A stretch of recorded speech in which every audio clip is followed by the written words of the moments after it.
Varicose veins తో బాధపడుతున్నారా? దసరా సందర్భంగా ఉచిత కన్సల్టేషన్, సర్జరీపై 20% వరకు డిస్కౌంట్. నమస్తే రమ్మగారు. నమస్తే జయ. విక్రమ బేతాల కథలు ఏమైనా చెప్పుకుందామండి? కీర్తికాంక్ష కథ చెప్తాం. పట్టువదలని విక్రమార్కుడు శ్మశానంలోకి మళ్ళీ నడిచాడు. చెట్టెక్కాడు, కళేబరాన్ని భుజం మీద వేసుకున్నాడు. మళ్ళీ బయటికి నడుస్తున్నాడు. భేతాళుడు బాడీని ఆవహించుకుని ఉన్నాడు కదా, అతను మాట్లాడుతున్నాడు. రాజా, నీ ఓపిక్కి, నీ పట్టువదలంతనానికి చాలా మెచ్చుకుంటాను. నేను మార్గాయాసం తెలియకుండా ఒక కథ చెప్తాను విను అన్నాడు. పూర్వం ఒక పల్లెటూరులోనట ఒక ముకుందుడని ఒక కుర్రవాడు ఉండేవాడు. ఒక రైతు బిడ్డ. వాళ్ళ నాన్నకి బోల్డంత వ్యవసాయం ఉండేది. వీడికి ఏమిటో చేసి ఏదో అయిపోవాలని ఉండేది పాపం. మంచి సాహసవంతుడు వాడు. కానీ అతనికి అక్కడ పెద్దగా స్కోప్ లేదు. ఆ ఊళ్ళో బోల్డని పొలాలు అవి ఉండటంతో రైతు పనే చేయవలసి వచ్చింది. పొలం పనులకే వెళ్తూ ఉండేవాడు. అయితే వీళ్ళు ఉన్న ఊరు చారిత్రకంగా చాలా ప్రసిద్ధికెక్కిన ఊరు. అక్కడ బోల్డని శాసనాలు అవి ఇవి బోల్డని ఉన్నాయి. అదే ఆ ఊరిని చూడడానికి బయట ఊళ్ళ నుంచి బోల్డంత మంది వచ్చేవాళ్ళు.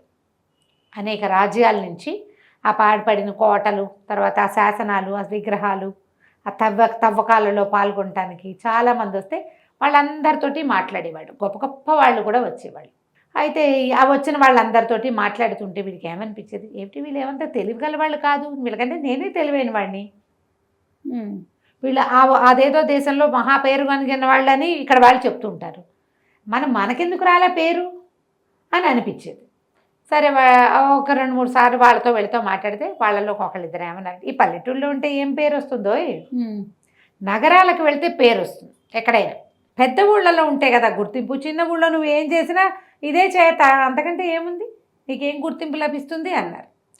తండ్రి వద్దుగాక వద్దన్న ముకుందుడు వినలా. కాదు నాన్న, పేరు తెచ్చుకోవాలి, కీర్తికాంక్ష, గొప్ప పేరు తెచ్చుకోవాలి ఎలాగైనా అని చెప్పి బయలుదేరి వెళ్ళాడు. అడవిదారిలో నగరానికి వెళ్తుంటే ఒక దొంగ అటకాయించాడు. వీరేంద్రుడు వాడి పేరు. ఆ వీరేంద్రుడు సహజంగానే సాహసి కదా, పైగా పేరు తెచ్చుకోవాలన్న కండూతి ఎక్కువ ఉంది వీడికి. వీడేం చేశాడు, కత్తి దూసి వాడి మీద పడ్డాడు. హోరాహోరీ కొట్టేసుకున్నారు. దొంగ ఓడిపోయాడు, ముకుందుడు గెలిచాడు.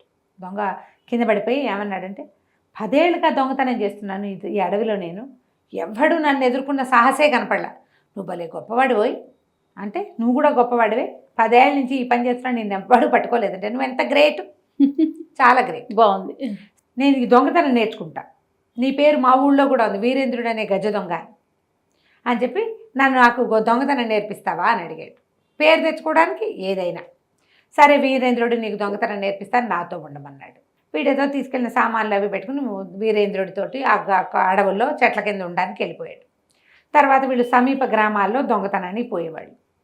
ఓ రోజు ఒకళ్ళ ఇంట్లోకి ప్రవేశించారు. అస్సలు నిశ్శబ్దంగా వీరేంద్రుడు తలుపు తీయటము, తాళం కప్ప ఓడదీయటం చూసి ఆశ్చర్యపోయాడు. అమ్మ బాబోయ్, వీడికి ఎంత ప్రతిభ ఉంది, మనకి రాదే ఈ విద్య, వీడి దగ్గర ఈ విద్య ఉంది కాబట్టి వీడికి అంత పేరు. చెడ్డ పేరు ఏదో ఒకటి, పేరు అయితే పేరే కదా, చెడ్డ అయితే చెడ్డ, మంచి అయితే మంచి. సరే, అన్ని సామాన్లు మూట కట్టారు ఇద్దరు కలిసి. వచ్చేస్తుంటే ఇంకో గది దాటుతుంటే అక్కడ ఒక ఛాయాపటం ఒకటి, చిత్రపటం ఒకటి కనపడింది. ఇతను తెల్లబోయాడు వీరేంద్రుడు. గబగబా పెట్టే సామాన్లన్నీ వెనక్కి పెట్టేయన్నాడు. అనేసరికి ఎందుకు ఇంత కొట్టేశాం, ఈ సొమ్మంతా మంది, మన ప్రతిభకి తార్కాణం ఇది.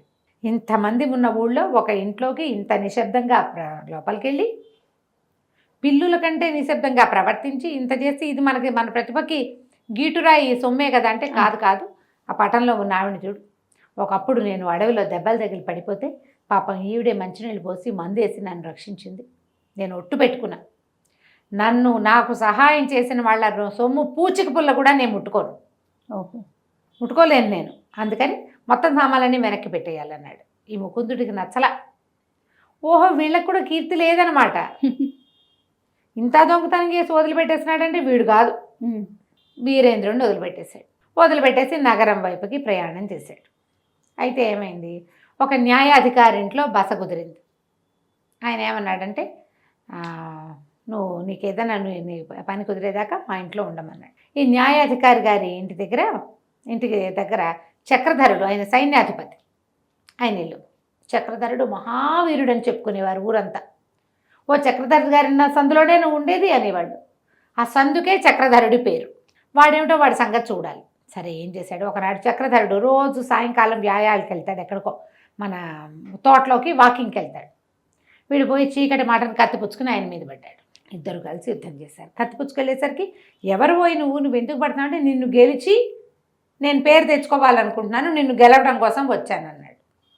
మరి ఇట్లా ఎందుకు నలుగురు ముందు చేద్దామంటే ఒకవేళ నేను ఓడిపోతే చెడ్డ పేరు వచ్చేస్తుంది, నీ మంచి పేరు నీకే ఉంటుంది. అంతే. అందుకని ఓడిపోకుండా అసలు నీ శక్తి ఏమిటో తెలుసుకోవటం కోసము నేను ఇక్కడ యుద్ధం చేయడానికి వచ్చాను అన్నాడు. ఇద్దరు కలిసి యుద్ధం చేసి చక్రధరుడు ఓడిపోయాడు. ఓహో. ఓడిపోతే సరే ఇప్పుడు బాహాటంగా పెట్టుకోవచ్చు అనేసరికల్ చక్రధరుడు అన్నాడు, అట్లా కాదు, నువ్వు గురువు దగ్గర నేర్చుకున్న విద్య కాదు నీది, నీ దగ్గర ఏదో ప్రత్యేకత ఉంది, మరి అప్పుడు నువ్వు నా దగ్గర ఉండు, నీ ప్రత్యేకత నేను కూడా నేర్చుకుంటా అన్నాడు.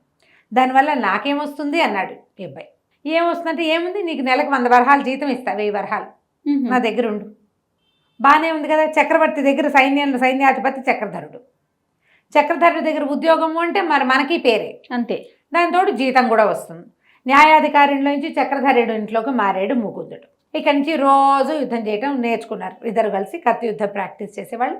ముకుందుడి దగ్గర ఉన్న పల్లెటూరి మెలకు ఉంది కదా, కర్రసాము ఐడియా, అది చక్రధరుడు నేర్చుకున్నాడు.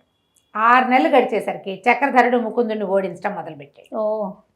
ఇప్పుడు చక్రధరుడి విద్యలో తను మేటవయ్యే అవకాశం లేదు, తనే నేర్పాడు. కానీ 6000 వరహాలు చేరాయి. సరే ఏమనుకున్నాడు, వ్యాపారం చేసుకుందాం అనుకున్నాడు.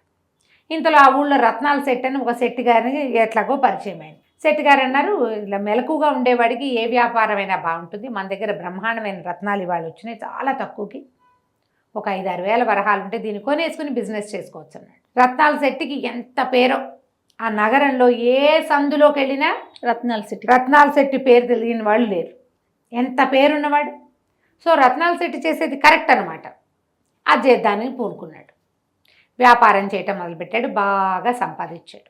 కొన్నాళ్ళు పోయాక ఏముంది, ఇంకోటి రాడు, అంతేగా, బోర్ అనిపించడం మొదలుపెట్టింది.